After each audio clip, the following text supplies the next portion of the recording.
Hello friends, welcome to with my মোতিয়ালি।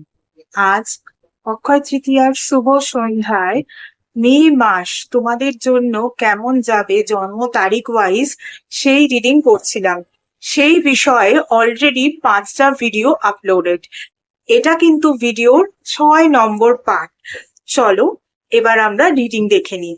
যাদের জন্ম যে কোনো মাসের 29 তারিখে তাদের জন্য ডিভাইন কি কি বলতে চান।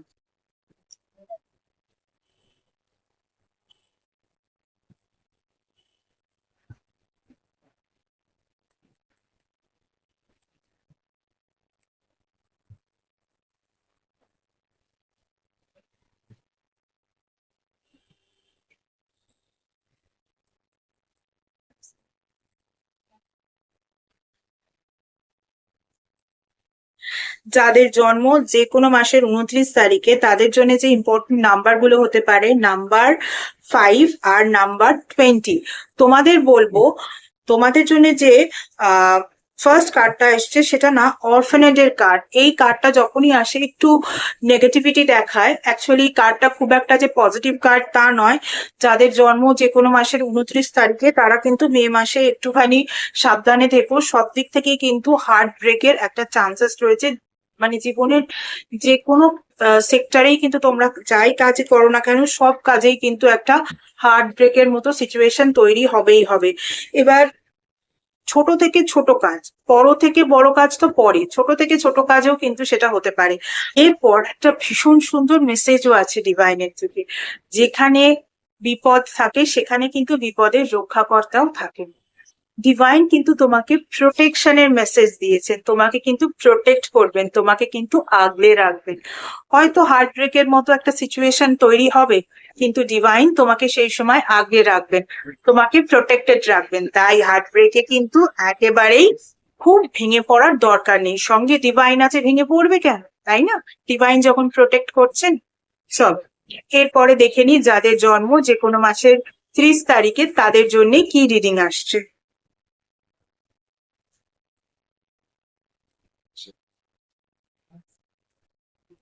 যাদের জন্ম যে কোনো মাসের 30 তারিখে তাদের জন্যও অলরেডি কার্ড পড়েই গিয়েছে, ফলে সেই কার্ডটাই নিতে হবে। এরপর ডিভাইনের মেসেজও দেখে নিই।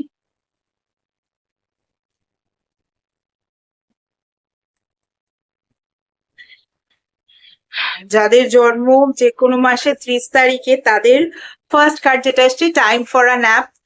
নাম্বার গুলো ইম্পর্টেন্ট যেগুলো হতে পারে সেগুলো হচ্ছে নাম্বার 24 আর নাম্বার 40। তো ফার্স্ট কার্ডটা এসছে টাইম ফর আ ন্যাপ, আর তারপরের কার্ডটা হচ্ছে ডিভাইনের মেসেজ স্পিরিচুয়াল কোয়েস্ট। অর্থাৎ এই সময় তোমাকে বলা হচ্ছে একটুখানি রেস্ট নাও, অনেক কাজ হয়েছে, একটু রেস্ট নাও। কিন্তু এই রেস্টটা কিসের মাধ্যমে নেবে? স্পিরিচুয়াল কোয়েস্টের মাধ্যমে। এই সময় কিন্তু একটু রিল্যাক্স হয়ে যাও, একটু হলেও মেডিটেশন করো, তার মধ্যে দিয়ে নিজেকে রিল্যাক্স ফিল করাও। স্পিরিচুয়াল কোয়েস্ট বা আধ্যাত্মিক অনুসন্ধান কিন্তু সব সময় নিজের মানে আধ্যাত্মিক জার্নি বা আধ্যাত্মিক অনুসন্ধান কিন্তু সব সময় নিজের সঙ্গে ঈশ্বরের যোগাযোগ পুজো অর্চনার মধ্যে দিয়ে বা অন্যান্য রিচুয়ালস এর মধ্যে দিয়ে। আমি সবসময় সেটা বলি না, আমার ক্ষেত্রে আমি এটাই বলি যে স্পিরিচুয়াল কোয়েস্ট মানে নিজেকে জানা, নিজের সঙ্গে নিজের কানেক্টিভিটি, তবে তো তুমি হায়ার পাওয়ারের সঙ্গে কানেক্ট করতে পারবে। তো সেই কানেক্টিভিটির জন্য কিন্তু একটু মেডিটেশন করো।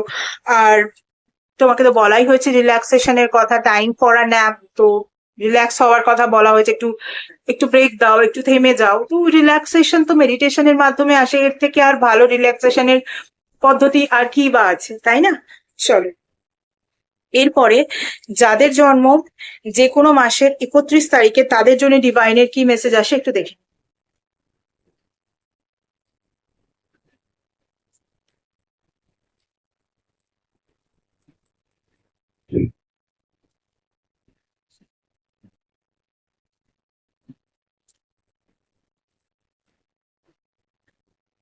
একসঙ্গে অনেকগুলো কার্ড পড়ে গেছে, সেগুলো নেওয়া যায় না।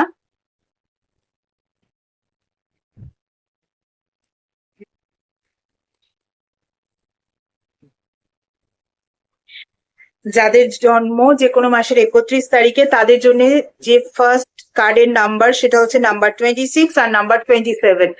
যখন কার্ডের নাম্বার 26, 27 এইভাবে অ্যাসেন্ডিং অর্ডারে আসে তখন কিন্তু একটা গ্রোথকে বোঝায়। তাহলে এই মে মাসে কিন্তু তোমাদের গ্রোথের একটা বিষয় দেখা যাচ্ছে, কিন্তু এই গ্রোথটা লাইফের সমস্ত সেক্টরের growth, not only one sector, overall গ্রোথকে বোঝায়। এরপরে তার সঙ্গে সঙ্গে কিন্তু একটা হ্যাপিরও কার্ড এসছে, তার মানে এতটাই গ্রোথ হতে চলেছে সমস্ত দিকে, তোমাদের কিন্তু একটা হ্যাপি মোমেন্ট তৈরি হবে। তারপরে দেখো এনলাইটমেন্টের কার্ড, আর কি বলবো, সব কিছুতেই এত একটা হ্যাপি সিচুয়েশন, এনলাইটেড হওয়ার একটা ব্যাপার, আর সেখানে হচ্ছে এরকম একটা ওভারঅল গ্রোথ। তাহলে মে মাসটা কিন্তু তোমাদের জন্য খুব ভালো। তাই সৎ থেকে, সৎ পথে থেকে, সৎভাবে যা কাজ করার করো, কারণ হ্যাপি হতে গেলে তো হ্যাপি হওয়ার মতো কাজও করতে হবে, তাই না? একদম সৎ থেকে সেই কাজগুলো করো, দেখবে তোমাদের কিন্তু এই রকম ওভারঅল গ্রোথও আসবে, তার সঙ্গে সঙ্গে হ্যাপি সিচুয়েশন, এনলাইটমেন্টের সিচুয়েশনও ক্রিয়েট হবে। কে বলতে পারে হয়তো এই কাজ তোমরা আগে থেকেই করতে শুরু করে দিয়েছো, তাই এই কার্ডগুলো এলো, তাই না? ভীষণ ভালো একটা রিডিং। যখন রিডিং খুব ভালো আসে না, তখন এমনি মনটা খুব ভালো হয়ে যায়। একসঙ্গে যখন দুটো কার্ড এত সুন্দর এলো। চল এরপরে তাদের জন্য রিডিং যারা নিজেদের প্রপার ডিওভি জানেন না। আমি সবসময় তাদের রিডিং কিন্তু করে থাকি, কারণ অনেক মানুষ আছেন, অনেক পুরোনো দিনের মানুষ আছেন যারা 60s এর এখনো অ্যালাইভ। সে সময় মানুষের একসঙ্গে অনেকগুলো ছেলে মেয়ে জন্মাতো, তারা একজন দুজনেরও ডিওভি মনে রাখতে পারতেন না, মানে মা বাবাদের কথা বলছি। কেউ কেউ বাংলা তারিখ মনে রাখতেন, কেউ কেউ প্রথম সন্তানের মনে রাখতেন। তখন একটা যা ইচ্ছা ডিওভি বসিয়ে দেওয়া হতো। আর তাছাড়াও যারা যারা অরফানেজে বড় হয়েছেন বা বড় হচ্ছেন বা বড় হচ্ছ, তাদের জন্যও কিন্তু আমি রিড করব এই রিডিংটাই, মানে যারা নিজেদের প্রপার ডিওবি একেবারেই জানেন না। কারণ অরফানেজে থাকেন মানে এটা তো নয়, বা অরফানেজে বড় হয়েছেন বলে এটা তো নয় যে ডিভাইন আপনাকে ভালোবাসে না। ভালোবাসে বলেই তো আপনাদের জীবনটাকে একটা বৃথা হয়ে যেতে দেয়নি, তাই না? আজকাল অরফানেজে থাকা অনেক মানুষ অনেক প্রতিষ্ঠিতও হয়ে গিয়েছে, তাদের কাছে ইন্টারনেট, ল্যাপটপ, অ্যান্ড্রয়েড, অ্যাপেল সমস্ত কিছু এসে গিয়েছে। ফলে তাদের কাছে ফোন বা ইন্টারনেটের যে অভাব, তারা যে রিডিং দেখতে পাবে না এটাও কিন্তু নয়। তারপরে অনেকেই আছেন যারা সন্তানদেরকে অ্যাডপ্ট করে, অ্যাডপ্টিং বিষয়টাও ভীষণ ভালো। মাদার বোম থেকে জন্ম নেয় যারা, তারা তো আছেই, কিন্তু যারা অ্যাডপ্টেড চাইল্ড, তাদের যারা অ্যাডপ্ট করেন তারা কোথা থেকে জন্মায়? হার্ট থেকে জন্মায়, তাই না?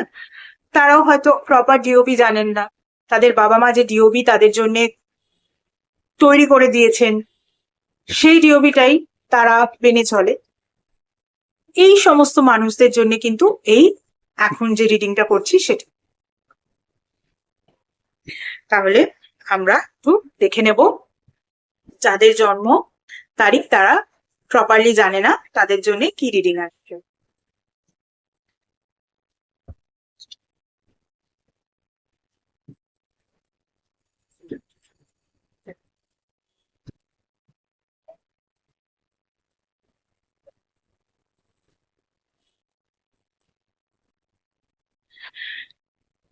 যারা তাদের প্রপার ডিওবি জানে না তাদের জন্য যে নাম্বারগুলো ইম্পর্টেন্ট হতে পারে, নাম্বার 16 আর নাম্বার 19।